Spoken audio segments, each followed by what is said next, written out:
RCF. Le temps de le dire, Sophie Noailles. Le Liban est-il au bord de l'effondrement? Que se passe-t-il donc au pays du Cèdre? La situation se dégrade de jour en jour au niveau social, économique et financier. Une crise qui pourrait conduire à l'effondrement et déstabiliser la région. Je cite le Premier ministre libanais qui s'est prononcé devant le corps diplomatique il y a quelques jours. Malheureusement, l'État est aujourd'hui dans un état de faiblesse, aux limites du handicap, et le pays traverse une étape très difficile. Les Libanais sont préoccupés par leur présent, leur avenir, et la peur s'étend face à la situation financière, aux conditions économiques, à la réalité sociale et aux conditions de vie pour atteindre les préoccupations sanitaires urgentes. Pour analyser cette situation, tout de suite, deux invités dans le temps de le dire. Jusqu'à 10h, c'est le temps de le dire sur RCF. Et j'ai le plaisir d'accueillir Luc Balbon. Bonjour Luc Balbon. Bonjour. Merci d'être là. Vous êtes reporter, spécialiste du Moyen-Orient. Vous tenez le blog Rencontres orientales de l'œuvre d'Orient et vous êtes vous-même entre le Liban et la France. Marienne libanaise depuis 27 ans et je fais des allers-retours. Je vis 6 mois au Liban, à Beyrouth, d'où je gravite un peu dans les pays voisins. Et 6 mois à Paris. Et vous suivez de près, évidemment, ce qui est en train de se passer au Liban depuis quelques mois. On va y revenir. Antoine Fleffel, bonjour. Bonjour. Merci d'être là. Vous êtes théologien, philosophe franco-libanais, spécialiste des chrétiens d'Orient, responsable des relations académiques à l'œuvre d'Orient, professeur au Collège des Bernardins et à l'Université Saint-Joseph de Beyrouth. Voilà. Antoine Fleffel, je citais le Premier ministre libanais Hassan Diab qui faisait ce discours au corps diplomatique avec un ton essentiellement préoccupant et presque désespéré sur ce qui est en train de se passer au Liban et notamment depuis plusieurs mois, depuis octobre 2019. Tout à fait. Il a rajouté hier en disant que l'État n'est plus en mesure de protéger les Libanais. C'est un Premier ministre qui est universitaire et qui cherche à dire les choses telles quelles. Nous connaissons les conditions politiques de sa nomination et ce sont des conditions problématiques pour beaucoup de Libanais. Néanmoins, ce gouvernement est en train de faire un diagnostic réaliste qui montre à quel point la crise est d'une ampleur qui pose problème aujourd'hui. Un nouveau gouvernement qui a été mis en place le 21 janvier dernier, qui est un gouvernement selon la tradition libanaise multiconfessionnelle. Qui est multiconfessionnel, mais c'est l'un des rares gouvernements qui est d'un seul bord politique. En général, on cherche à mettre la majorité des bords politiques parce qu'on recherche le consensus au Liban. Nous sommes une démocratie consensuelle. Cette fois, non, c'est un seul bord. C'est la coalition principalement qui est menée par le Hezbollah et par Aoun. Donc cette coalition, le président de la République. Néanmoins, la majorité des protestataires ont rejeté la manière de la formation de ce gouvernement, qui est aujourd'hui face à beaucoup d'impasses fondées sur cette corruption, ce clientélisme qui dure depuis 30 ans au Liban. Clientélisme et corruption. Corruption, certainement. Luc Balbon, ces contestations qui ont commencé réellement en octobre dernier, elles sont différentes des manifestations qu'on avait pu voir précédemment? Oui, tout à fait. Enfin, Antoine avait suivi comme moi les manifestations de 2005. En 2005, il y avait eu 1 million de Libanais qui étaient descendus dans la rue. Donc un Libanais sur 4, le pays fait à peu près 4 millions et demi de Libanais, sans compter les réfugiés, c'est peut-être 5 millions, 5 millions 5. Mais en 2005, il y avait eu, les manifestations étaient concentrées sur Beyrouth. Et il y avait eu 2 communautés qui étaient essentiellement descendues, c'est-à-dire les maronites et les sunnites. Les chiites étaient plutôt restés chez eux. Le nord et le sud n'avaient pas connu de grandes manifestations. En 2005 aussi, les manifestations étaient dirigées contre l'occupation syrienne, qui était au Liban depuis 1976. On a eu 29 ans d'occupation syrienne, sans compter les Israéliens, mais les Israéliens étaient partis avant. Donc aujourd'hui, en 2019, d'ailleurs ça a commencé le 17 octobre 2019, les manifestations sont dirigées contre les corrompus, contre la corruption, contre ces gens qui depuis 1943, c'est-à-dire l'indépendance du Liban, mettent le pays en coupe. Le Liban est partagé entre 7-8 grandes familles, auxquelles se sont ajoutées d'autres familles après le conflit de 75-90, et on n'en sort pas. Et ces familles, elles se partagent toujours le pouvoir, les postes à responsabilité, les entreprises et elles ont leur bien sûr, et puis elles ont leurs partisans, elles donnent du travail aux gens qui viennent les trouver. Elles ont aussi des milices, il y a quand même des milices. Amal a une milice, et quand elle est contestée, elle n'hésite pas à envoyer des gens en moto, en scooter, avec des bâtons pour s'attaquer aux manifestants qui contestent. Antoine Fleffel, est-ce qu'on peut parler au Liban, comme d'autres pays, d'une révolution ? Une certaine révolution, oui, il faudrait que ça prenne encore plus d'ampleur, mais disons que les ingrédients d'une révolution sont là. Toutes les classes sociales, toutes les confessions, et même dans presque tous les pays, on a conscience que les choses doivent changer. Il y a eu plusieurs strates pour en arriver là, parce qu'au début, on a une loyauté pour son parti, une loyauté pour sa communauté religieuse, une loyauté pour sa région, une loyauté pour son responsable politique ou responsable féodal.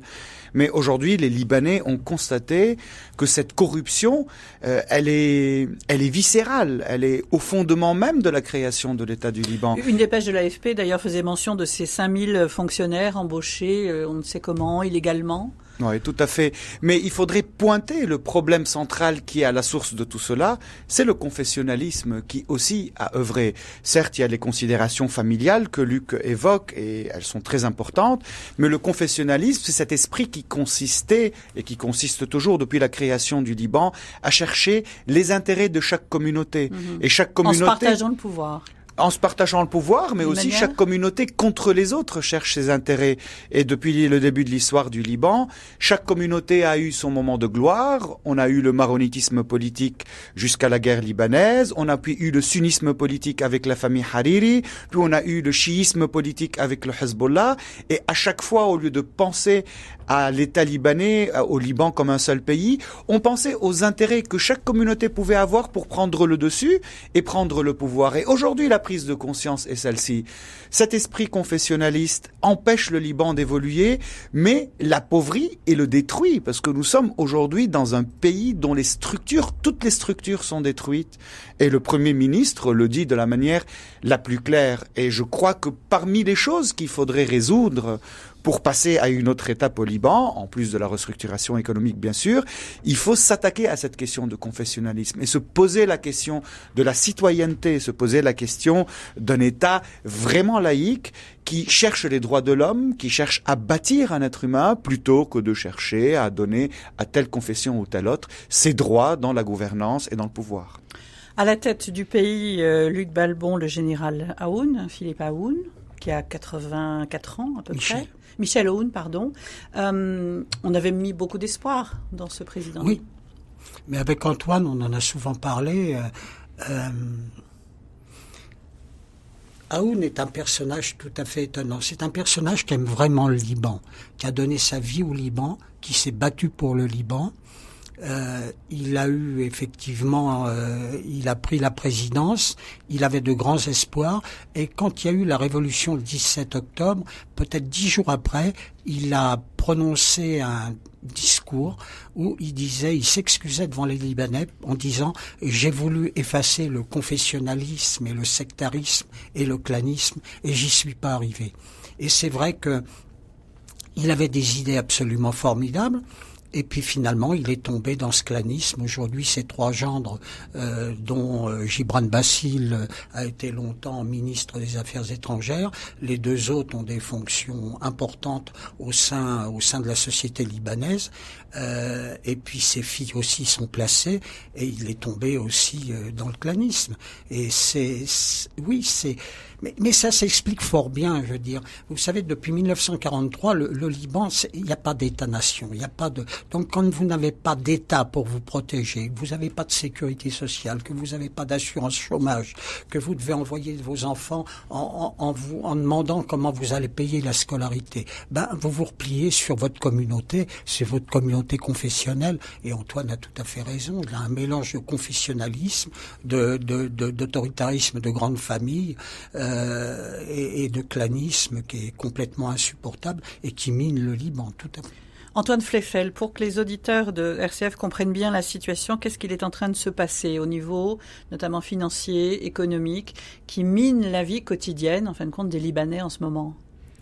Ce qu'il se passe, c'est que nous sommes en train de subir un effondrement dont les sources remontent à la fin de la guerre libanaise en 90. Parce qu'en 90, on a essayé de reconstruire le Liban. Il y a eu bien sûr un mouvement économique important, le retour des émigrés qui sont partis à cause de la guerre, des investissements étrangers. Et ceux qui ont détenu le pouvoir ont agi avec corruption. Alors certes, cette corruption a été motivée par des interventions étrangères. N'oublions pas la période de l'occupation syrienne. Et de 90 à 2005, les Syriens ont bien profité des finances du Liban. Néanmoins, après le retrait syrien, ce clientélisme est resté et il s'est développé et a donné lieu à une corruption qui a fait qu'aujourd'hui l'État est complètement paralysé par cette crise économique qui empêche même les gens de pouvoir manger. Ce qui s'est passé, c'est qu'on a essayé d'augmenter on a commencé pour retirer l'argent, on est très limité. Les gens ont par exemple des comptes en dollars. Ceux qui ont des comptes en dollars ne peuvent retirer que 100 ou 200 dollars par semaine, ça dépend des banques. Et pourquoi ? Pour un problème de taux de change. C'est-à-dire qu'officiellement, la Banque du Liban reconnaît le taux de change 1 dollar 1500 livres, alors que dans le marché noir, ça s'échange à 2500 livres. Lorsque vous retirez de 100 dollars de votre compte, c'est bon, vous pouvez échanger à 2500, mais il vous faut beaucoup plus que ça pour pouvoir vivre, donc vu que les prix ont augmenté. Panique bancaire et panique financière. Et panique parmi la population, parce que si vous avez besoin d'argent et vous voulez retirer de plus, on vous donne, mais en livres libanaises, au taux de 1500 livres. Donc vous êtes perdant et les prix ont flambé, l'inflation est hallucinante et il y a des gens qui ont vraiment faim aujourd'hui. La situation, elle est absolument intenable.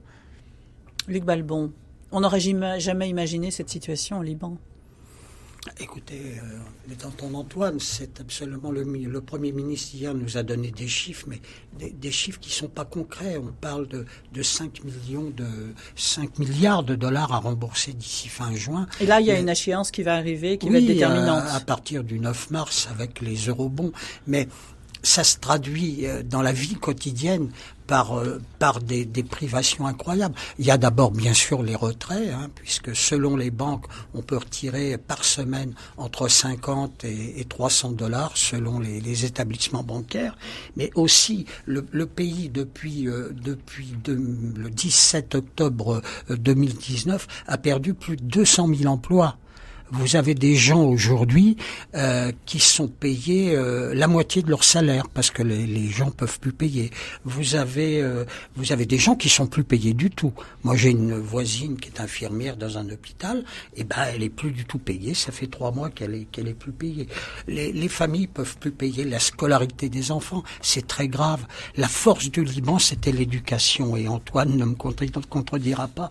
Il est un pur produit de cette éducation libanaise, où vous avez des gens tout à fait... Moi, mes enfants ont été à l'école au Liban. J'en suis très content, très content. Et aujourd'hui, vous avez des écoles qui sont en train de fermer. Les petites écoles de montagne sont en train de fermer. C'est un drame, parce que c'était... Ça veut dire concrètement que, par exemple, ceux qui ont les moyens d'envoyer encore leurs enfants dans les écoles privées sont finalement les privilégiés. Voilà. Quand on va à l'université américaine, j'ai donné une conférence avant de partir à l'université américaine. Là, effectivement, mais à l'université américaine, il faut savoir qu'une année d'université en médecine, ça coûte 25 000 ou 30 000 dollars. Et quand vous allez derrière, dans une petite école de montagne,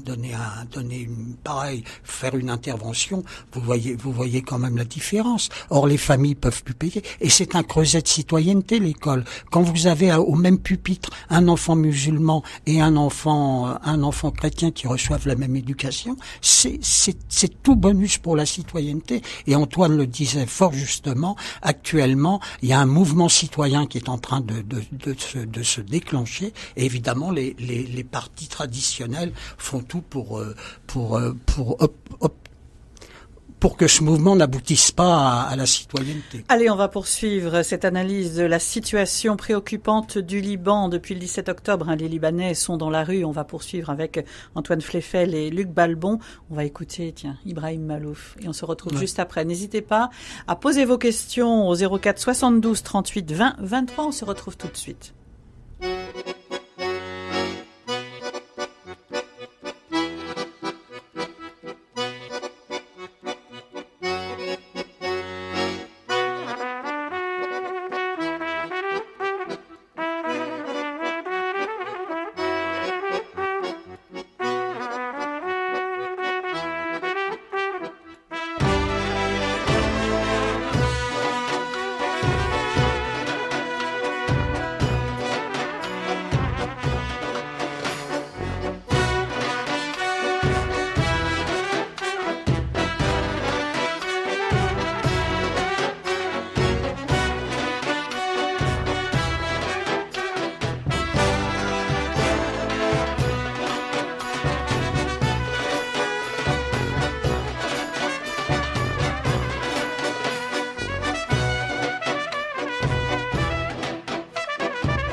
Ibrahim Malouf, le grand voyage dans le temps de le dire sur RCF aujourd'hui, consacré à la situation au Liban. Le Liban est-il au bord de l'effondrement? Une situation des plus préoccupantes qui perdure depuis des mois. La constitution d'un nouveau gouvernement multiconfessionnel le 21 janvier dernier n'a pas rassuré la société libanaise qui continue de manifester. Des manifestations parfois réprimées dans certaines localités du Liban. Une contestation qui secoue le pays donc depuis octobre dernier pour dénoncer une classe politique corrompue, responsable de la faillite du pays. Dimanche dernier, la cible de ces manifestations était vers les établissements bancaires. On en parle avec Antoine Fleffel et Luc Balbon aujourd'hui pour essayer d'y voir plus clair et comprendre ce qui est en train de se passer et ce qui est en jeu. Je voulais encore citer de nouveau le Premier ministre qui, à la fin de son discours au corps diplomatique, dit « L'histoire sera écrite de tous ceux qui ont démoli les murs de la corruption, construit des ponts de confiance, rétabli l'espoir pour les Libanais et contribué au travail de sauvetage. » On attendait de ce gouvernement, Antoine Fleffel, que ce soit un gouvernement de sauvetage. Il n'en est rien. Ce gouvernement a proposé des échéances.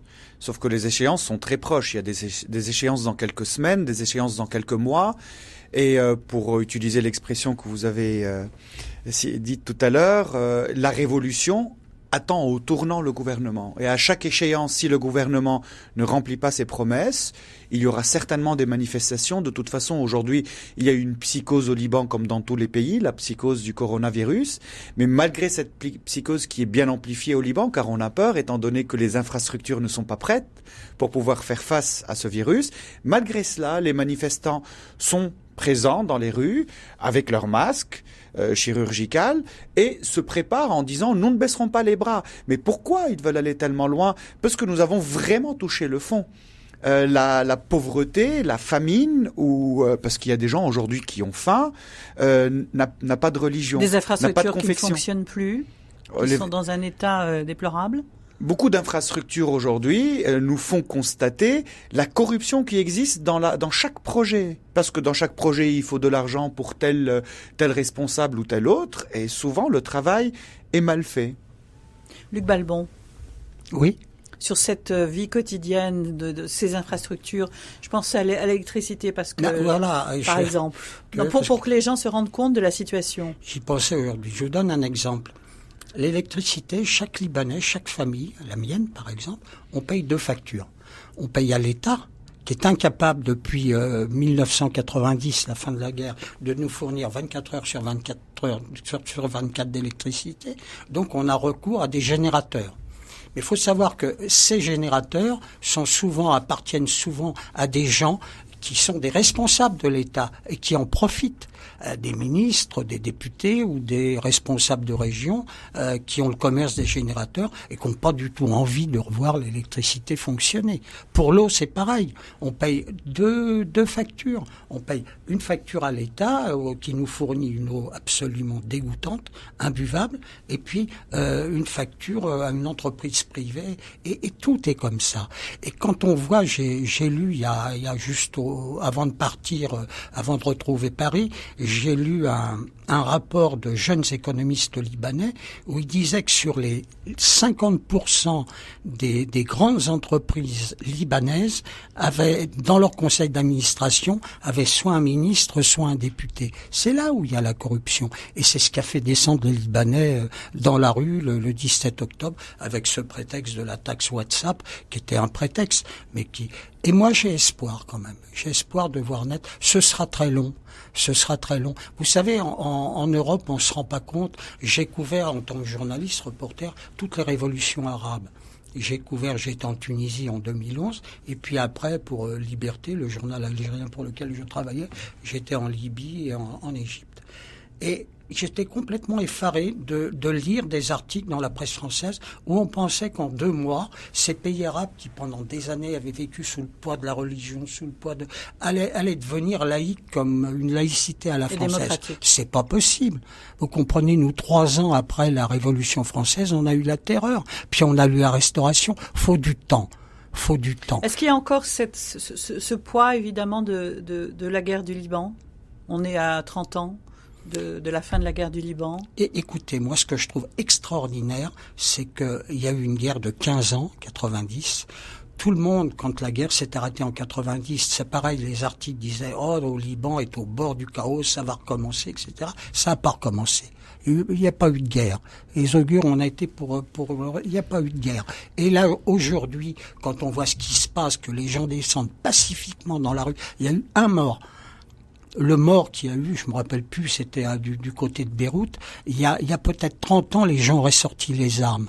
Là, les Libanais ont plus envie de se battre. Il y a une maturité aujourd'hui. Il y a une maturité libanaise qui est tout à fait étonnante.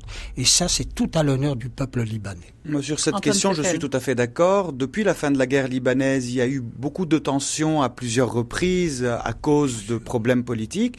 Mais nous constatons toujours que jusqu'à un certain point, les Libanais se disent non, on va plus refaire ce qui s'est passé durant la guerre. Il y a une prise de conscience générale. Cela ne veut pas dire De toutes que les générations ou principalement de la jeunesse? Je crois que les anciennes générations se disent on ne veut plus revivre la chose, mais la jeunesse veut absolument mettre la question derrière eux de toute façon pour rebondir sur la question de la citoyenneté. Aujourd'hui, parmi les jeunes générations, celles qui ont 15 ans, 20 ans, 25 ans, il y en a comme un ras-le-bol du fonctionnement classique du Liban. Cela ne veut pas dire que parmi ces jeunes, il n'y a pas des adhérents aux partis traditionnels qui ont fait la guerre au Liban ou qui en découlent. Néanmoins, il y a la volonté d'un passage vers autre chose. Moi, j'ai témoigné, quand j'étais au Liban récemment, de la conversion de certaines personnes que je connaissais adhérant à tel parti ou à tel autre. Quand on adhère à un parti au Liban, on y adhère avec fondamentalisme, avec fanatisme parfois, dans le cadre d'un rejet absolu de l'autre. J'ai raison, l'autre n'a pas raison. Et j'ai constaté que des membres de ces partis, qui étaient quand même très engagés, aujourd'hui, sont dans la société civile. Parce qu'il y a une prise de conscience que c'est fini, cet ancien modèle s'effondre, il faut passer à autre chose. Et disons que l'avancée technologique aujourd'hui, parce que ces médiations permettent une vision différente du monde qui est aujourd'hui propre à ces nouvelles générations, les avancées technologiques sont en train de faire tomber les barrages qui étaient installés jadis par la guerre et qu'avaient installés aussi les responsables politiques. La jeunesse aujourd'hui veut vivre heureuse. La question et dans un état de droit. Surtout dans un état de droit. Disons qu'avec ces nouvelles technologies, ils constatent qu'ailleurs, les choses se vivent autrement. Le contact, il est instantané avec le reste du monde. Et on se demande pourquoi au Liban les choses sont ainsi. Pour reparler de la question des infrastructures et de l'électricité, lorsque ces dernières années, on a essayé de résoudre ce problème qui est absurde, dans le fait qu'il n'y ait pas d'électricité 24 heures sur 24, on a opté pour des solutions qui polluent, qui sont contre-productives et qui y ont augmenté la dette de l'État. Je pense à ces grands paquebots que l'État loue à la Turquie et qui sont arrimés face à Tripoli et qui sont les pires solutions pour lesquelles on peut opter. Donc voilà, la jeunesse va en finir de tout ça. Luc Balbon, une question d'un auditeur qui nous appelle de Bruxelles. Est-ce que la situation syrienne et notamment le nombre de réfugiés syriens au Liban a quelque chose à voir avec cette situation? En tout cas, a contribué peut-être à cette crise? C'est difficile de répondre. Je pense pas. Je pense qu'il y a une situation, c'est évidemment. Alors, économiquement, oui. Parce que effectivement, les patrons libanais ont plus intérêt à employer des employés syriens auxquels ils vont donner la moitié de ce qu'ils donneraient à un Libanais. Et c'est vrai que le matin, quand je vais faire mon footing, quand j'allais faire mon footing, je peux plus maintenant. Mais quand j'allais faire mon footing à Batroun, il y avait une foultitude de Syriens qui étaient le long des rues de Batroun, qui attendaient. Et là, il y avait toujours une voiture qui s'arrêtait. On faisait un signe aux Syriens. On les embauchait pour la journée, et quand on donnait 8 ou 9 ou 10 dollars à un ouvrier libanais, on donnait 3 ou 4 dollars ou 5 dollars à un ouvrier syrien. Donc ça, c'est vrai. Ça contribue à cette aggravation économique, mais autrement, politiquement... non, peut-être qu'Antoine, tu as quelque chose à... Je voudrais juste dire quelque chose sur la question économique, parce qu'au début de la Révolution, ou même ces dernières années, beaucoup de Libanais ont imputé à la présence syrienne les problèmes, on a dit, qui sont la source du problème. Certes, cette présence économique, on parle d'1,5 million de Syriens aujourd'hui présents, des réfugiés, cela a aggravé la situation économique au Liban. Sauf que le problème économique et sa source ne sont pas chez les Syriens. Le problème économique et sa source, c'est intrinsèque, c'est une corruption interne, et ça commence dans les années 90, parce que ce flux syrien conséquent, il est relativement récent. Après, si on dit oui, il y a les travailleurs syriens qui étaient là en 90, désolé, les travailleurs syriens étaient là depuis le début du Liban. C'est une constante. Le Liban en a besoin parce que comme main d'œuvre. Donc non, ce serait une erreur de considérer que la présence syrienne est responsable de tout cela. Elle y contribue indubitablement, mais le problème il est interne et c'est là qu'il faut le résoudre. Allez, on va poursuivre cette analyse de ce qui est en train de se passer au Liban. Restez bien avec nous. On va faire une nouvelle pause dans l'émission. N'hésitez pas à poser vos questions, donnez vos témoignages au 04 72 38 20 23 ou sur le mail de l'émission Le Temps de le dire @rcf.fr. On se retrouve tout de suite après ça. Le Temps de le dire revient dans un instant. Le Petit Futé vous conduit à Compostelle par le Camino Frances ou par le Camino del Norte. De Saint-Jean-de-Pied-de-Port à Saint-Jacques-de-Compostelle, du Pays Basque à la Galice, préparez toutes vos étapes et laissez-vous guider. Le Petit Futé, les chemins de Compostelle, Camino Frances, chez votre libraire ou sur internet petitfuté.com. À chaque étape de la vie, notre vie spirituelle avance au gré de nos épreuves, de nos rencontres. Mais quand le chemin est difficile, comment continuer à avancer ? Dans le coffret Grandir dans sa vie spirituelle, retrouvez Jacqueline Kellen, Daniel Vigne, Martin Stephens et Marion Muller-Collard. Ces théologiens, écrivains et philosophes vous montrent la voie pour toujours aller de l'avant. Pour plus de renseignements, appelez le service auditeur au 04 72 38 62 10. L'État n'est plus capable de protéger les Libanais. C'est en ces termes que le Premier ministre libanais décrivait cette situation du Liban au corps diplomatique le 1er mars. On parle évidemment de cette crise qui est en train de vivre le Liban avec Antoine Fleffel, théologien, philosophe franco-libanais, spécialiste des chrétiens d'Orient, responsable des relations académiques à l'œuvre d'Orient, professeur au Collège des Bernardins et à l'Université Saint-Joseph de Beyrouth.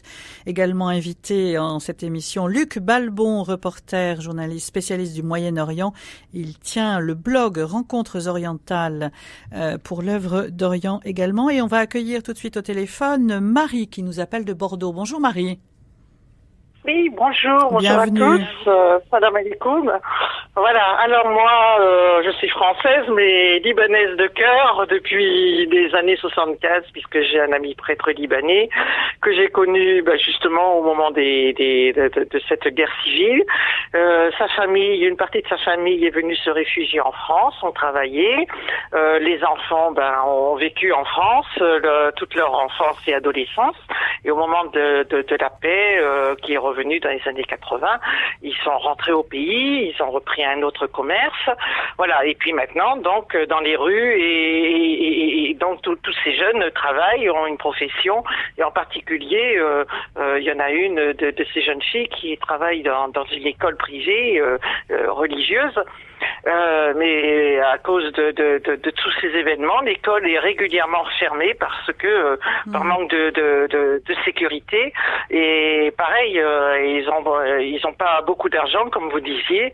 Et voilà, c'est ils sont au bord d'une autre guerre civile différente, comme vous disiez, puisque c'est interne et non pas externe. Mais il y a également cet apport de ces réfugiés syriens qui sont dans la plaine de la Bekaa et qui également mine également cette économie libanaise qui devrait être beaucoup plus florissante, et surtout cette liberté de tout un chacun d'aller et venir et de vivre correctement sans avoir la main mise sur le portefeuille banque dont ils sont privés.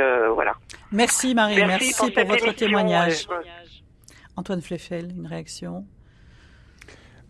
Certes, je vais répéter ce que j'ai dit tout à l'heure. Il faut peut-être éviter d'avoir une vision aussi la présence de ces réfugiés syriens pose un problème à l'économie libanaise, mais la source du problème n'est pas chez les Syriens. La source du problème est intrinsèque au Liban. À la fin de la guerre, le Liban n'a pas su se construire comme État. Et là est le problème. Il y a juste un seul président de la République qui a œuvré pour créer un État. Donc c'est le président Fouad Chehab. Il a vu le Liban comme une nation, mais depuis, nous retombons dans la question confessionnelle, dans le partage du pouvoir. Luc, tu l'as très bien dit tout à l'heure. Oui, dans le programme du général Aoun, il y avait l'idée d'un État fort, d'un État laïque, mais malheureusement, la pratique de son bord politique est allée dans le sens classique qui mène à l'impasse, c'est-à-dire le sens du pouvoir féodal et le sens du clientélisme et du confessionnalisme. Et les agissements de son gendre s'inscrivent dans ce cadre, malheureusement. Je vais poser une question un peu politiquement incorrecte. Luc Balbon, est-ce que justement dans la constitution de cet État à l'origine, dans les racines de la constitution de cet État libanais, est-ce que la France a une responsabilité ? Oui, on a maintenu, mais la France et les pays occidentaux, je veux dire, il y a quand même une responsabilité de la part des pays occidentaux au moment des accords Sykes-Picot. Notamment des Anglais comme des Français d'ailleurs. De la même façon qu'on peut penser à l'Irak. Pareil, par exemple, à l'Irak. Les Français se sont appuyés sur le Liban pour avoir un point d'ancrage au Proche-Orient. Le malheur du Proche-Orient, c'est ses richesses en hydrocarbures, bien évidemment. Et puis pas au Liban, mais le Liban, c'est autre chose. Et les Anglais se sont appuyés sur Israël et le sionisme avec les lois Balfour et tout ça. Et d'un côté, les Occidentaux n'ont pas intérêt à voir des États laïques, démocratiques et citoyens naître. Ils ont envie de garder ce confessionnalisme, ils ont envie de garder ce sectarisme parce que ça les avantage. La politique israélienne, toute la politique, pas la politique de Netanyahou, pardon, est basée là-dessus. Elle est basée sur la partition du Proche-Orient en clans et en tribus. De toute façon, cette question, elle était dès le début du XXe siècle, même à la fin du XIXe.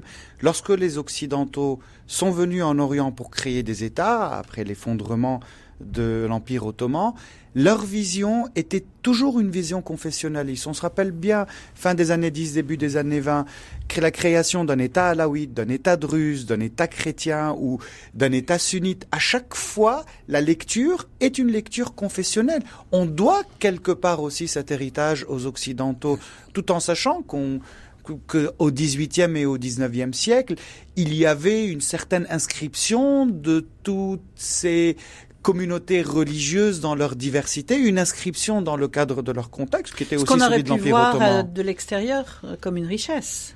Bien sûr, c'était une richesse. Avant le XXe siècle, malgré tout, malgré des moments très durs, malgré des massacres, je pense au massacre de 1860, les différentes communautés vivaient ensemble. Je ne dis pas que c'était idéal, mais il y avait des chrétiens, des musulmans, des juifs, les hétérodoxies.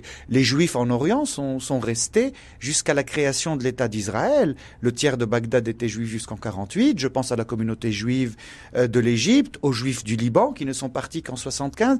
Mais malheureusement, l'Occident a participé à créer une vision du monde en Orient qui est fondée sur la religion. Et cela a abouti à son fait avec l'islamisme naissant à partir des années 70. On va prendre un autre auditeur. Il s'agit de Maurice qui nous appelle de Saintes. Bonjour Maurice, merci de votre fidélité. Bienvenue. Bonjour, merci pour votre émission qui nous éclaire vraiment parce que le Liban c'est quand même assez complexe pour nous. On a du mal à saisir un petit peu tout ce qui se passe au travers de la géopolitique. Et je me permettais, donc vous avez répondu à la première question.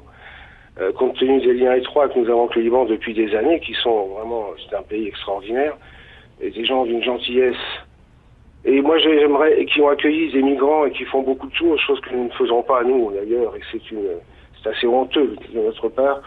Je voudrais savoir maintenant qu'est-ce que le Liban souhaiterait que la France fasse pour un petit peu, si vous voulez, éponger les choses qui ne vont pas. Et nous avons les techniques et les moyens nécessaires, par exemple en infrastructure pour l'eau.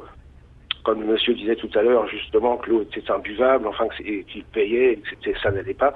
Qu'est-ce que nous avons quand même beaucoup de choses que nous pourrions faire pour aider techniquement, déjà, à améliorer la vie des Libanais au travers de nos entreprises qui pourraient aller aider et faire des choses en partenariat avec le Liban. de façon à améliorer les conditions de vie des gens. Voilà, c'était la deuxième question. Merci beaucoup, Maurice. Oui, vous avez une troisième question, mais... C'était simplement pour, comment dirais-je, qu'est-ce que le Liban souhaite, au travers des personnes que nous avons qui nous éclairent vraiment sur le pays, qu'est-ce que le Liban souhaiterait que l'on fasse pour lui. Et je remercie de votre émission. Merci beaucoup, Maurice. Luc Balbon. Je crois que la France a plus beaucoup de pouvoir aujourd'hui. J'entendais l'autre fois un colloque du Sénat, Hubert Védrine, l'ancien ministre des Affaires étrangères, j'étais assez d'accord avec lui. Qu'est-ce que vous voulez qu'on fasse? Aujourd'hui, on n'est plus présent pratiquement. On est un peu présent au Liban, mais aujourd'hui, c'est partagé entre les Américains, les Russes, les Turcs aussi aujourd'hui qui sont là. Alors, moi, je pense qu'on peut les aider. Moi, je reviens à cette question de l'éducation. Je pense que c'est en étant les congrégations religieuses ouvertes à ouvrir des écoles citoyennes, et là j'en connais plein qui sont dirigées souvent par des congrégations de femmes qui sont extrêmement courageuses et qui dans les montagnes invitent des jeunes. Vous avez dans les montagnes des écoles où vous avez plus de 60% de jeunes musulmans qui viennent étudier dans des écoles chrétiennes avec des professeurs chrétiens, parce que les parents savent, et ça c'est la citoyenneté aussi naissante, savent que tout en étant musulmans, dans les écoles chrétiennes, leurs enfants vont recevoir une éducation d'excellence. Et ça c'est important. Voilà où la France peut. Maintenant, la France, qu'est-ce qu'elle peut faire aujourd'hui? Je veux dire, on le voit avec le problème. On le voit, c'est aux manifestants, oui. Et puis c'est un peuple qui veut se prendre en main, en charge, de façon indépendante. Oui, bien sûr. Quand on dit la France, et puis c'est tant mieux. Je veux dire que les Occidentaux se retirent. Voilà, on le voit en ce moment dans le deal du siècle où on deal avec les Américains et le parti Netanyahou, et on évince tout le monde. On le voit en Syrie, où on se partage la Syrie entre la Turquie et Moscou et la Russie. Et je veux dire, c'est catastrophique, ça, cette intervention occidentale. Et c'est souvent des interventions qui sont initiées au gré de nos intérêts à nous, je veux dire. Donc, faut faire des interventions pour l'intérêt des Libanais, ce qui est pas le cas dans les interventions occidentales. Antoine Fleffel, comment se situent les églises chrétiennes par rapport à ces manifestations, par rapport à cette crise? Certainement, la majorité ou presque tous les prélats, les évêques et les patriarches sont du côté des manifestants, ont montré une volonté poussée pour en finir avec cette situation. Le patriarche maronite a eu un positionnement, pondéré. Il prie tous les jours pour la situation au Liban. Il souligne sa solidarité avec les manifestants, mais il dit quand même donner une chance à l'État. On peut peut-être comprendre son point de vue, parce qu'il est en quête de stabilité. Tout ne peut pas exploser ou s'effondrer, mais je voudrais souligner certains discours de certains évêques, dont l'évêque maronite de Beyrouth, qui sont des discours d'un courage extrême et fondateur d'une théologie de la libération. Je n'oublie pas ce qui s'était passé il y a quelques semaines à l'occasion de la fête de Saint Maroun, le saint patron de l'église maronite. Traditionnellement, les trois plus hautes autorités du Liban, Premier ministre, Président de la République et chef du Parlement, sont présents à cette messe, ce qui fut le cas. Et l'évêque les a regardés dans les yeux et leur a dit « Quand les responsables ne peuvent plus résoudre un problème, ils doivent s'en aller. Il faut avoir le courage de s'en aller. » Et ça a été très mal vécu. Donc une parole forte. Une parole très forte, ça m'a fait penser aux évêques de l'Amérique du Sud qui, dans les années 70, je pense à Homero par exemple, ou à Camara, qui n'ont pas eu peur de dire ça aux politiciens. Alors l'Église aujourd'hui est en train de dire une parole forte. Alors certes, on peut toujours mieux faire, mais quand même c'est une audace très importante dans un pays très confessionnalisé. Luc Balbon, c'est ce que vous écriviez. Vous avez interviewé Monseigneur Georges Bakouni, archevêque grec catholique de Beyrouth, Beyrouth, et vous dites que voilà, c'est un regard sans concession que l'Église a sur la société libanaise et qui a pris le parti pris de ces manifestations dans la rue. Oui, j'ai beaucoup aimé. Il m'a ramené à l'histoire profonde, c'est-à-dire que il rappelle qu'en 1943, au moment du partage de l'indépendance, il y a un partage confessionnel entre la présidence chrétienne, le premier ministre sunnite et le président de l'Assemblée chiite, et lui dit, mais au fond, on avait hérité d'une constitution datant de 1926, qui était une constitution faite pour des pays européens, pour des pays occidentaux. Et nous, dans nos mentalités, on était encore claniques, mais le Liban sortait de 3 siècles ou 4 siècles d'occupation ottomane. Donc, effectivement. Et ça se retrouve aussi. Vous savez, c'est une constante dans les pays arabes. C'est-à-dire que quand une famille religieuse, une famille de nom, prend le pouvoir, elle n'a pas confiance, donc elle installe les frères, les grands frères, le village, les cousins, et ça donne des clans. On a donné le clan Assad en Syrie, on a donné le clan les Tikrites en Irak avec Saddam Hussein, on a donné, et voilà, et c'est comme ça. Et ça, on va en sortir. Moi, j'ai espoir. Ce peuple libanais est tout à fait extraordinaire. C'est ce que vous écrivez en donnant la parole à Monseigneur Georges Bakouni, qui déclare « Je garde pourtant espoir. Au Liban, depuis quelques années, l'état d'esprit change. Il y a un frémissement en faveur de la défense du bien commun. Des groupes de citoyens se créent pour défendre l'environnement, la justice sociale, la condition des femmes, la liberté d'expression, l'éducation publique, le droit des exclus. » Et femmes, notamment. Aujourd'hui, vous avez dans le nouveau gouvernement, vous avez 6 femmes ou 7 femmes, Antoine, c'est ça, dont la ministre. On dit pourtant qu'elles sont un petit peu là pour faire de la représentation. Il y a quand même une femme qui est ministre de la Défense. C'est quand même un ministère régalien. Allez, on va faire une nouvelle pause dans l'émission. N'hésitez pas à continuer d'appeler au 04 72 38 20 23 pour donner votre témoignage ou poser vos questions à nos invités.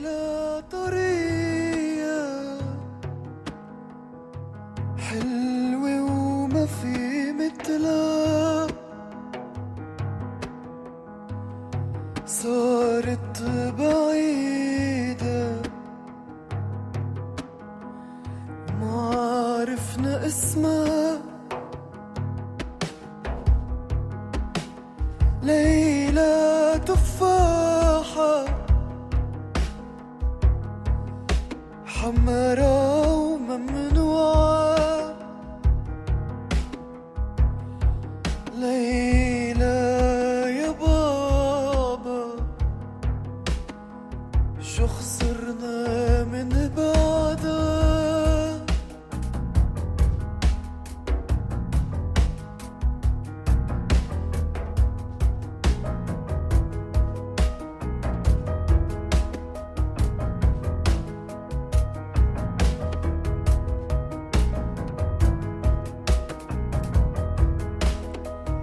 ليلى قديمة وشفونا مغمضة تركتها وحيدة تبقى بالمدى ليلى صبية عارية ومبتسمة ليلى يا بابا ناطرة تلمسها. Extrait de Leila de Bachar Mal Khalife pour parler du Liban aujourd'hui dans le temps de le dire avec Antoine Fleffel et puis Luc Balbon. On va prendre tout de suite, on parlait de la jeunesse en écoutant cette belle musique. On va prendre justement un nouvel auditeur qui veut poser cette question. Il s'agit de François qui nous appelle de Montpellier. Bonjour François. Oui, bonjour. Ma question fait suite tout à fait à tout ce qui a été dit. Est-ce qu'on peut espérer que cette jeunesse dont vous avez parlé, ainsi que tous ces mouvements citoyens dont vous avez parlé, arrivent à faire sortir de la simple revendication et à constituer des mouvements idéologiquement politique, je veux dire politique non pas clanique, mais idéologique, c'est-à-dire qui proposent les uns et les autres une vision de l'État, que les uns soient néolibéraux, que d'autres soient étatistes à tendance sociale, et qu'ainsi il y ait des propositions constructives. À la limite, je dirais, il faudrait que toute cette éducation dont vous avez parlé débouche sur des formations genre sciences politiques, et parce que on voit bien que dans ce pays comme dans d'autres qui ont des crises analogues, il manque une vision de l'État et de la gouvernance. Voilà. Merci beaucoup. Est-ce qu'on peut espérer que ça débouche ainsi et que ces mouvements se débarrassent de cette manière-là de la pression clanique et religieuse, prétendument religieuse. Voilà. Merci François, merci beaucoup pour votre appel. Antoine Fleffel. La jeunesse, je le redis, veut en finir d'un État classique qui a failli. Et aujourd'hui, ces mouvements de jeunes sont des mouvements qui prônent la citoyenneté, qui prônent l'État civil, l'État laïque. Et pour cela, ces jeunes qui sont pour une grande partie des universitaires ou des gens qui ont fait des études, réfléchissent la question du divan de l'avenir. Et cette réflexion se fait dans des cadres quasi académiques. C'est-à-dire que nous avons bien vu lors des manifestations qu'il y avait des cercles de réflexion, des professeurs universitaires s'y rendaient et il y avait des débats très sérieux. Et ces débats étaient des débats pluriels, c'est-à-dire que parmi les présents, il y avait des gens d'un bord et de l'autre. Par exemple, des gens, pour utiliser les expressions pro-régime ou pro-pouvoir, qui étaient là. Il y avait un débat qui était fondé sur des principes non idéologiques, mais des principes fondamentaux du droit international, de la création d'un État sain. Oui, il y a cette prise de conscience. C'est pour ça que je rejoins Luc dans l'espoir, malgré la situation extrêmement difficile, extrêmement sombre, c'est de là que va jaillir l'espoir. Et pour parler un peu en termes patriotiques ou sentimental, n'oublions pas que à l'origine il y avait les Phéniciens ici avec leur légende du phénix, et le phénix renaît de ses cendres, et j'ai espoir que le Liban renaîtra de ses cendres, mais il y a un prix à payer d'ici là. Luc Balbon. Oui, moi je suis tout à fait d'accord et je partage tout à fait ce que vient de dire Antoine. Oui, alors pour répondre à la question de votre auditeur, il y a un petit souci, c'est que dans tous ces groupes de réflexion et de discussion, il n'y a pas de leader. Il n'y a pas de gens qui incarnent la figure, voilà. Mais est-ce qu'il y a besoin d'une voilà, figure c'est aussi de une question. sauveur? Quand vous parlez à ces gens, et j'ai souvent été là dans les 5 mois que je viens de passer au Liban sur les barrages, les gens vous disent s'il n'y a pas de leader, justement, c'est qu'ils sont pas atteignables par le pouvoir. Parce qu'il faut pas oublier que les vieux partis essayent soit d'infiltrer ces groupes, soit de les retourner, ou soit de les décrédibiliser, quoi. Et donc, comme il n'y a pas de leader, ils n'ont pas d'attache, ils n'ont pas de prise de main sur un leader ou 2 leaders ou 3 leaders qui incarneraient ces mouvements révolutionnaires. Mais c'est vrai que parfois ça peut partir un peu dans tous les sens avec des batailles d'ego, avec voilà, c'est clair aussi. Il y a le pour et il y a le contre. Oui, c'est une épée à double tranchant, ouais. Parce que sans leader, effectivement, ils échappent à cette répression, au contrôle, mais qui parlent en leur nom. Voilà.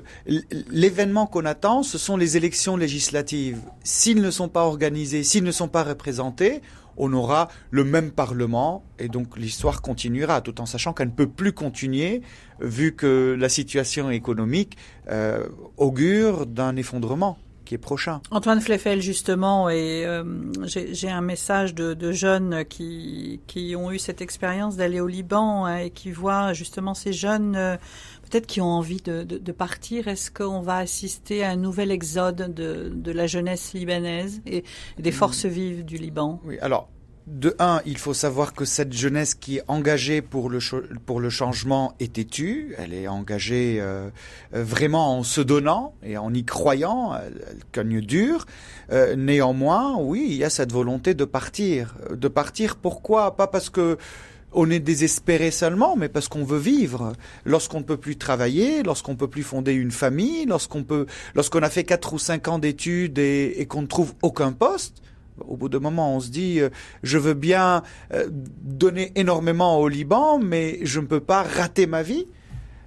parce que des politiciens sont au pouvoir et parce qu'ils empêchent mon pays d'évoluer tel qu'il le faut. Oui, on peut le craindre, mais il est très important de souligner que cet exode touche tout le monde. Parce que je le répète, aujourd'hui, cette pauvreté, cette crise économique, elle n'a pas de confession. Elle touche toutes les couches sociales, vraiment toutes, même parmi certaines personnes aisées, et elle touche aussi toutes les confessions. Luc Balbon. Oui, tout à fait d'accord. Tout à fait d'accord.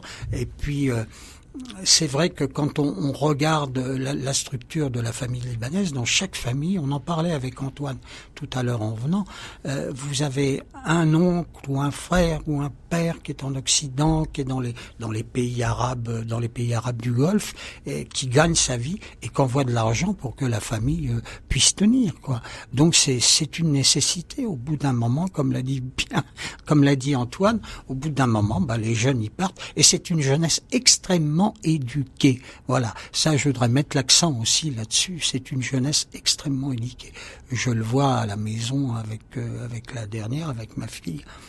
Autour que d'ailleurs il y a des jeunes druzes, il y a des jeunes chiites, il y a des jeunes sunnites, il y a des jeunes chrétiens maronites ou orthodoxes, et ils ont une éducation absolument extraordinaire et une éducation citoyenne.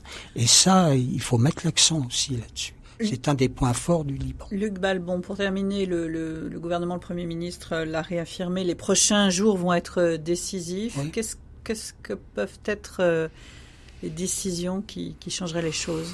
Ça peut pas être odieux pour le savoir, mais je crois que c'est pas les prochains jours, c'est les prochaines années. Je crois que, je sais pas si Antoine est d'accord avec moi. Moi, je dis toujours, quand ma femme m'appelle le matin de Beyrouth, je dis, tu sais, il y en a pour 10 ans au moins.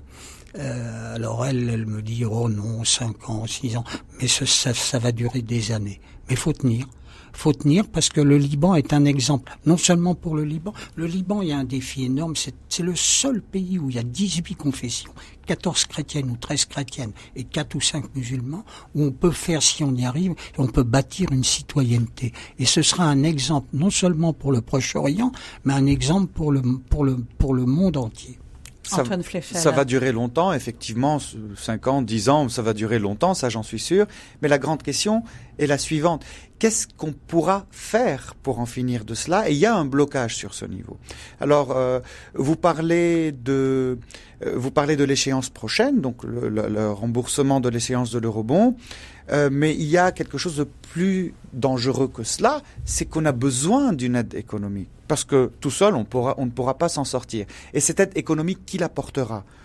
Très probablement une organisation internationale comme le FMI. Néanmoins, l'aide du FMI sera conditionnée par plusieurs choses et fera face à un blocage.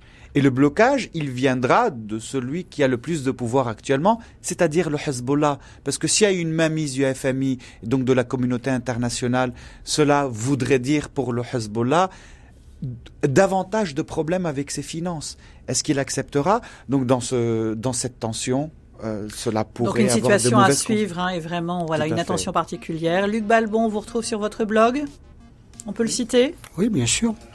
Donc blog Œuvre d'Orient, blog Balbon, Œuvre d'Orient, blog. Voilà. Voilà, on vous trouve évidemment sur Internet. Antoine Fleffel. Google, Antoine Fleffel. Voilà. Merci vraiment à tous les deux. Merci à tous les auditeurs et à tous ceux qui ont donné leur témoignage.